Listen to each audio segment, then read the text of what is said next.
Salut les mecs, on se retrouve dans une vidéo un peu plus positive que la semaine dernière.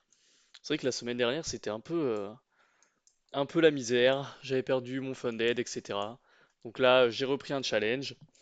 J'ai fait un premier TP sur ce challenge et donc vous savez normalement j'attends de prendre plusieurs positions avant de faire une vidéo, comme ça j'ai pas mal de choses à dire.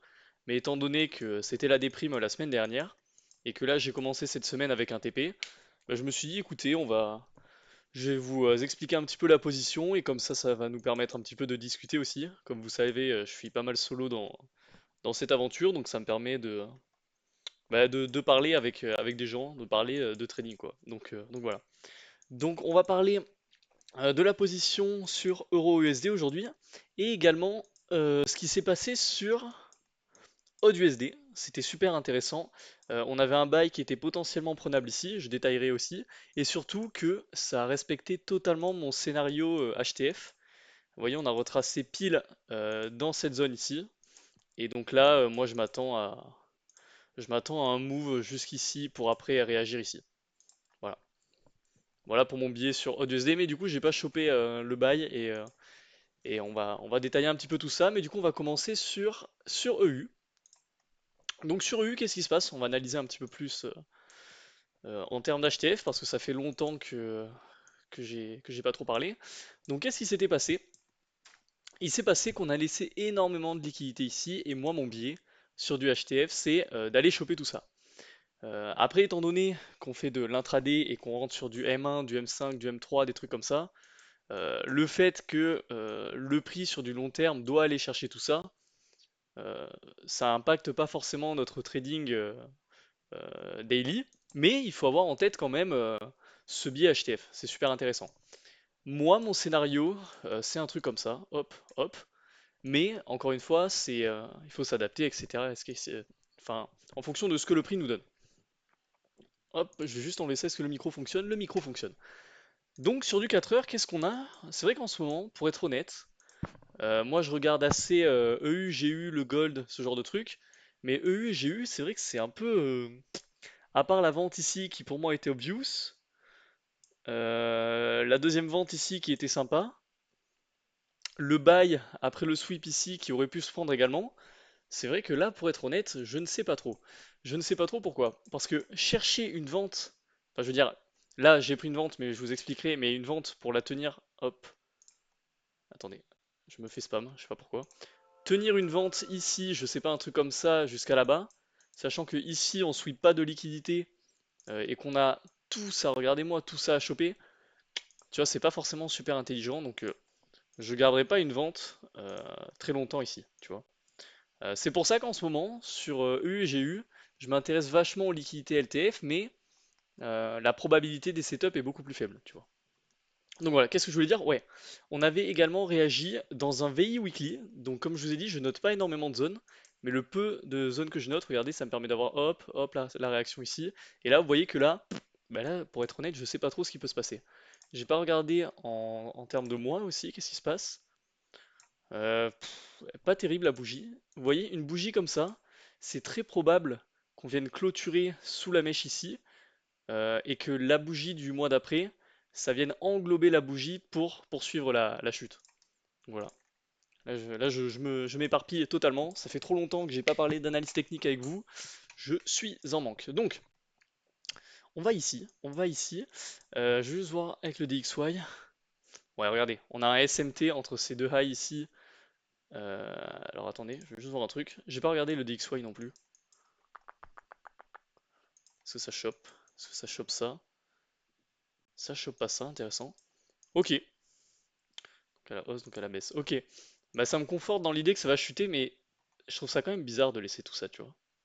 Je trouve ça quand même assez bizarre. Enfin bref. Mais du coup, là ici, on avait un SMT avec le DXY, donc ce qui justifiait potentiellement la hausse à court terme.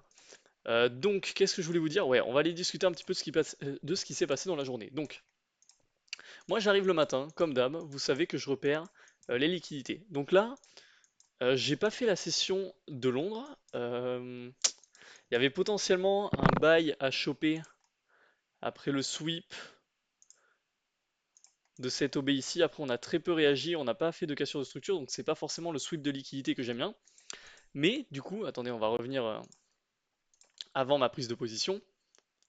Donc moi, je suis là, et là, je vois un truc évident. Ici, on a une cassure de structure que tout le monde voit. Encore une fois, je m'intéresse vachement aux liquidités que tout le monde voit.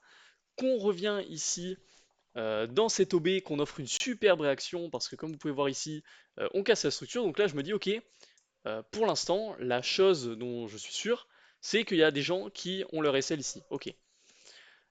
De l'autre côté, c'était un peu plus tricky. Pourquoi? Parce que on n'a pas de réelle cassure de structure. Tu vas me dire, ici, on a une cassure de structure.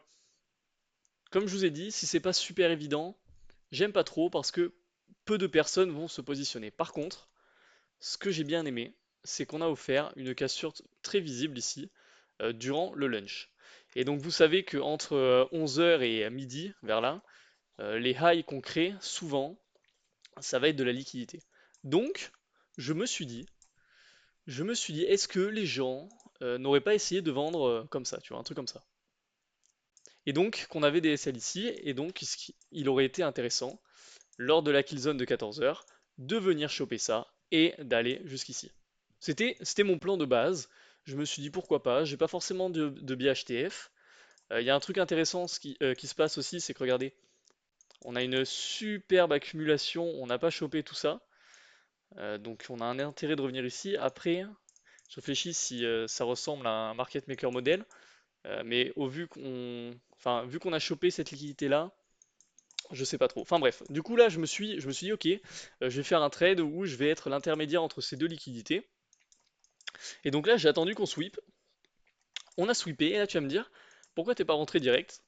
C'est vrai que je vous ai dit qu'il m'arrivait de rentrer instantanément sur le sweep de liquidité, mais là pourquoi je suis pas rentré sur le sweep de liquidité? Parce que on a offert directement une cassure de structure en main et moi je vous ai déjà dit que j'ai pas envie de rentrer sur des choches. Là tu vas me dire mais qu'est-ce qu'il raconte? Si vous êtes un peu perdu, regardez mes autres vidéos, j'ai super bien détaillé, je détaille assez bien ce genre de truc, mais en gros, les cassures de structure, c'est ce que tout le monde voit, tu vois. Quand par exemple, tu vois le prix, tu vois que le prix monte, ben, tu te repères par rapport aux cassures de structure. Il est baissier, hop, par rapport aux cassures de structure, peu importe ta stratégie, même tu vois ICT, SMC, je sais pas quoi, en réalité c'est juste sweep de liquidité, cassure, et tu rentres ici, tu vois. Donc moi j'aime pas les cassures de structure. Pour moi c'est trop évident. Il y a trop de liquidités qui se créent à ce niveau-là, tu vois. Parce que tu as la cassure, donc ça veut dire que potentiellement des gens vont chercher à vendre ici. Et regarde, c'est ce que j'aurais pu faire ici après ce sweep de liquidité. Donc au moment où on sweep la liquidité, on est à résistance, mais lorsqu'on offre le shush, pour moi on n'est plus à résistance, tu vois. Donc j'ai attendu. Regardez, là ça offre une réaction, ça crée, ça conforte les gens qui essayent de vendre là-dedans, mais boum.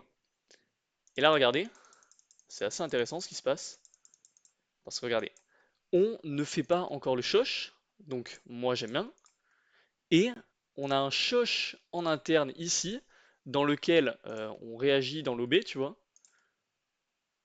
On réagit dans l'OB ici, donc là pour moi je me dis ok, s'il y a des gens qui vendent, c'était ici,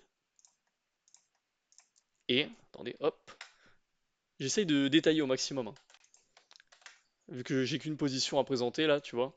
Et ici, on va agrandir l'OB, tu vois. Donc j'ai attendu qu'on sweep ça. Attendez, avec le SL on le voit pas trop, mais on la sweep. Tu vois, on sweep ça, et moi je suis rentré quand le prix a commencé à partir. Et donc voilà. Donc premier partiel, à quel niveau? Premier partiel à cette première zone ici. Tu vois, hop, à cette zone ici. Et après, tu laisses tourner le reste à ta liquidité finale. Donc c'était ici. Donc c'était assez rapide, pour mon premier partiel en tout cas. Et après, bah, ça a bien délivré, donc ça fait plaisir de commencer un challenge comme ça. Donc voilà, encore une fois, ce qui est chiant, c'est que sur du HTF, bah, pour être honnête, je sais pas trop ce qui va se passer sur du HTF. C'est ça qui me gêne. C'est ça qui me gêne, et c'est pour ça que c'est vrai que EU, GU, c'est assez compliqué.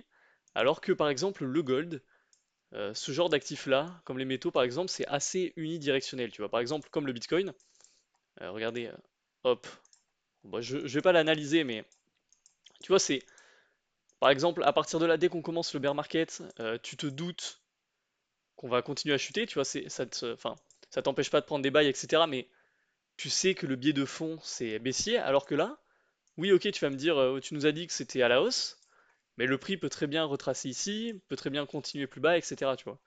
Donc c'est vrai que c'est assez compliqué, pour être honnête. EU, GU. C'est pour ça que les liquidités internes des sessions, c'est assez intéressant. Et puis voilà. Donc ça, c'était pour cette journée-là. Je voulais discuter vite fait de AudUSD, pourquoi j'ai pas chopé le bail. Donc, on a réagi pile dans ma zone. Pff, magnifique. Magnifique, pour être honnête.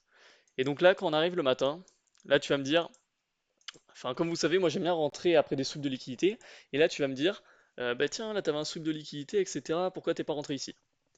Pourquoi je n'ai pas considéré ça comme une liquidité? Donc là, ok, ça m'a empêché, entre guillemets, de faire un TP, mais c'est important d'avoir des règles aussi. Et moi, pourquoi j'ai pas considéré ça comme une liquidité? Parce que regardez où se fait le choche. Enfin, moi je considère une liquidité quand on a une cassure de structure et que des gens cherchent à se positionner. Et pourquoi je me suis dit que des gens ne chercheraient pas forcément à se positionner? C'est que regarde, l'OB qui crée la cassure, pour moi c'était plus cette zone ici, tu vois. C'était plus cette zone ici. Et vous voyez qu'on n'a pas offert de réaction dedans. Et pour moi, là-dedans, les gens ne cherchaient pas forcément à acheter. Donc c'est pour ça que je me suis pas positionné. Tu vas me dire, t'as raté le mouvement, etc. C'est pas grave. Mieux vaut. Enfin, j'ai aucun regret de ne pas avoir pris cette position. Et donc voilà. Et donc voilà, donc ça change pas mon biais là sur AudUSD. Après, vu qu'on est lundi, j'aimerais bien à la limite, pour respecter un petit peu le weekly profile, venir faire une mèche peut-être au milieu du FVG Weekly, en fonction de, encore une fois, ce que le prix va créer durant l'ASIAN cette nuit. Mais donc, toujours chercher des bails sur AudUSD, ça me paraît assez cohérent. Donc je pense que c'est tout pour cette vidéo. Donc voilà, c'était pour apporter un petit peu plus de positivité sur ma chaîne. Et toujours vous montrer que ben on n'abandonne pas. Et que ça se passe bien en réalité. Ça se passe bien. C'est pas parce que tu crames un challenge que t'es nul. Tu vois, c'est pour ça que je vous dis relevez vos datas, etc. Comme je vous avais dit sur le mois dernier, j'étais quasiment à plus de 30%. C'est pas parce que je perds mon funded et que je crame, enfin, et que je perds un challenge sur, je sais pas, allez, on va dire, sur 3 jours, que je suis nul. Tu vois, non, je suis toujours largement positif à plus de 20%. Et c'est pour ça que c'est assez compliqué. Enfin, c'est assez compliqué. C'est l'inconvénient des propres firmes, tu vois. Mais, euh, mais on est obligé quand on n'a pas de capital de respecter ces règles-là. Et c'est ok, il faut juste jouer enfin jouer, s'adapter et adapter son trading en conséquence. Mais donc voilà. Donc je pense que ce sera tout, ça fait 13 minutes. Je vous souhaite une bonne semaine de trading et dans tous les cas, moi je vais continuer à faire des vidéos là. Et voilà.